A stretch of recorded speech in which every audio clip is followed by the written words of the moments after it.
नमस्कार दोस्तों, आज हम फिर एक नए मुद्दे के साथ जो हमारा विचार विमर्श चलता है उसी पे जो है सो एक नया मुद्दा है बिहार में शराबबंदी। ये साल 2016 में 5 अप्रैल को हुआ था और आज तक अभी तक जारी है और बिहार में ये चल ही रहा है। तो आज इसी मुद्दे पे हम लोग बात करेंगे कि शराबबंदी जो हुआ उससे जो है सो बिहार के लोगों को क्या फायदा हुआ या फिर क्या नुकसान हुआ, क्या सरकार को क्या फायदा हुआ या फिर क्या नुकसान हुआ, इसका समाज पे क्या इम्पैक्ट पड़ा और सरकार पे क्या इम्पैक्ट पड़ा, समाज और सरकार दोनों रूप से जो है तो कैसे इम्पैक्ट पड़ा है। इसी बातचीत को जारी रखने के लिए हमारे साथ है कृष्ण मोहन जी और हमारे साथ भावेश जी हैं।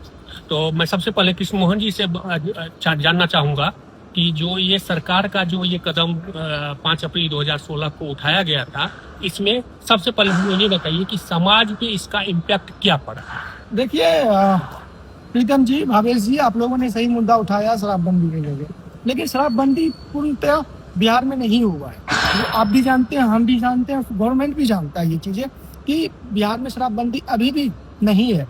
आपको जहाँ शराब चाहिए, पहले जो शराब 100 रुपये की थी आज 200 रुपये में वो मिल रही है और वो भी होम डिलीवरी मिल रही है। तो इसमें आपका जो आपने मेरे से क्वेश्चन पूछा कि इसमें समाज में क्या इम्पैक्ट पड़ा, समाज तो इसका कोई इम्पैक्ट नहीं पड़ा, कोई भी इम्पैक्ट नहीं पड़ा, क्योंकि जो शराब पी रहे हैं वो आज भी पी रहे हैं और कल भी पी रहे थे।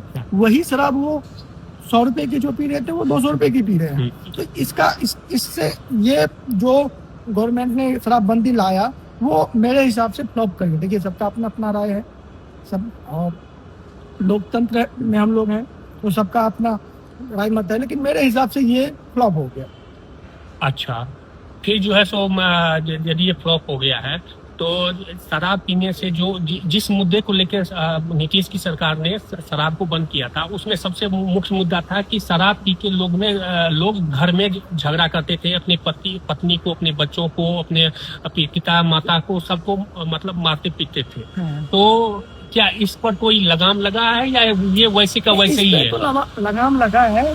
आज वो शराब लोग पीते भी है तो चोरी छुपे करके पीते हैं, तो इससे तो थोड़ा बहुत इफेक्ट पड़ा है। लेकिन आप कह सकते हैं इसको 50-50 के रेशियो में 50% इसका सही उपयोग हो रहा है और 50% गलत उपयोग हो रहा है।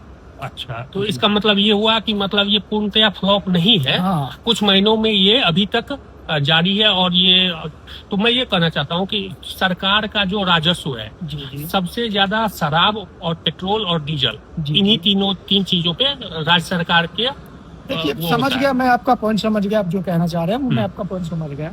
तो बिल्कुल ये चीज आपने रेज करा कि शराबबंदी से गवर्नमेंट को नुकसान भी है, यही आपका पॉइंट था मेरे हिसाब से। तो गवर्नमेंट का जितना नुकसान है उतना लोगों को, लोकतंत्र में लोगों का उतना नुकसान नहीं है, क्योंकि शराबबंदी से क्या हुआ है, कुछ ऐसे व्यक्तित्व है जिसको पैसे की कमी है, जिसके पास पैसे कम है, तो वो एक बार सोचते हैं कि पीऊं नहीं पीऊं। और बहुत सारे ऐसे घर हैं जहाँ पे मैं देखता था कभी जब शराब चालू था बिहार में, सुबह शाम बैठे हुए हैं लेके, वो कम हुआ है। लेकिन फिर भी पूर्णतः 100% आप इसमें हम श्योरिटी नहीं कह सकते हैं कि हाँ शराबबंदी हो गया है। तो आपका मेन बात का जो पॉइंट है, आपका कहना ये है कि जो बिहार में शराबबंदी है, शराबबंदी कागजों पे है। हाँ जी।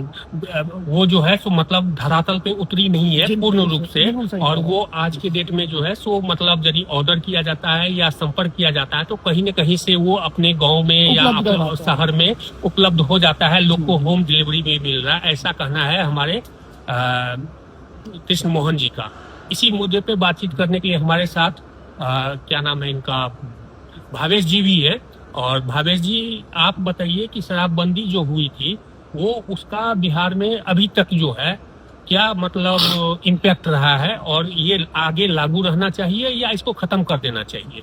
देखिए प्रीतम जी, शराबबंदी को लगभग 10 साल पूरे हो चुके हैं, तो मैं मान रहा हूँ मतलब जो ये यदि कानून लाया गया है तो इसको बढ़िया से मतलब इसको लागू करना चाहिए। शराबबंदी तभी सफल हो सकती है जो शराबबंदी समाज के साथ साथ और प्रशासन भी उसको साथ दे और जो कानून है उसका सम्मान हो, तभी ये सफल हो सकती है। तो शराबबंदी एक तरह से बिहार में बढ़िया से सफल हो सकती है। तो ये मैं ये कह रहा था कि जैसे शराबबंदी आप सफल होने की बात कर रहे हैं, तो आप इसके पक्ष में हैं, इसका मतलब ये है कि आप इसके पक्ष में हैं।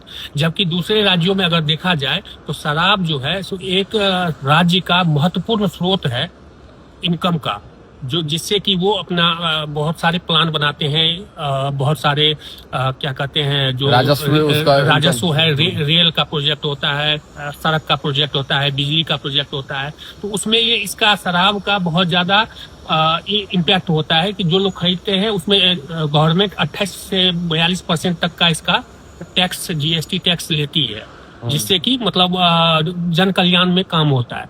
तो ये अगर जीएसटी ये खत्म हो रही है शराब के थ्रू उस राज्य में, तो उस राज्य पे क्या वो फिर जो बीमारू राज्य का जो एक दर्जा दिया गया है बिहार को, क्या वो टैग मतलब कंटिन्यू नहीं रह जाएगा अगर शराबबंदी लागू ही रहेगी? तो एक चीज ये देखिए, जो शराबबंदी सबसे पहले गुजरात में हुआ था। गुजरात एक विकसित राज्य है, वहाँ पर बहुत सारा इंडस्ट्रियल एरिया है, सब कुछ है, वहाँ पर विकसित है, तो वहाँ पर सफल मतलब हो गया, वहाँ पर राजस्व की दिक्कत नहीं हुई। लेकिन बिहार उसके मुकाबला में उस हिसाब से विकसित नहीं है, वहाँ पर राजस्व की दिक्कत होती है। तो सरकार को ये भी सोचना चाहिए, जो मतलब शराबबंदी एक तरह से सफल नहीं हो पा रहा है तो इसको बंद ही कर देना चाहिए और इसको चालू करना चाहिए मेरे हिसाब से। मतलब इसको आप कह रहे हैं कि ये शराबबंदी जो है इसको खत्म करके हाँ, चालू कर देना चाहिए, ताकि लोग जो है सो शराब ले सके, पी सके और राज्य के इकोनॉमी में मतलब योगदान दे सके। वैसे भी तो पी रहा है सब, जो पहले मान कर रखिए 200 को मिल रहा था, अभी 400 को मिल रहा है ज्यादा रेट पर। जिसको पीना है वो तो पी रहा है अभी, लेकिन राजस्व की कमी हो रही है सरकार को। अभी मैं हाल फिलहाल में न्यूज में देखा था, जो बिहार में इतनी राजस्व की कमी हो गई है, सरकारी पेमेंट मिलना भी मुश्किल हो गया है। जो गवर्नमेंट के जो एम्प्लॉय है उसको पेमेंट देना भी मुश्किल हो गया है। तो सरकार को इस विचार पर सोचना चाहिए और मेरे हिसाब से इसको वापस लेना चाहिए शराबबंदी को। ठीक है, बहुत बहुत धन्यवाद आपका। Thank you.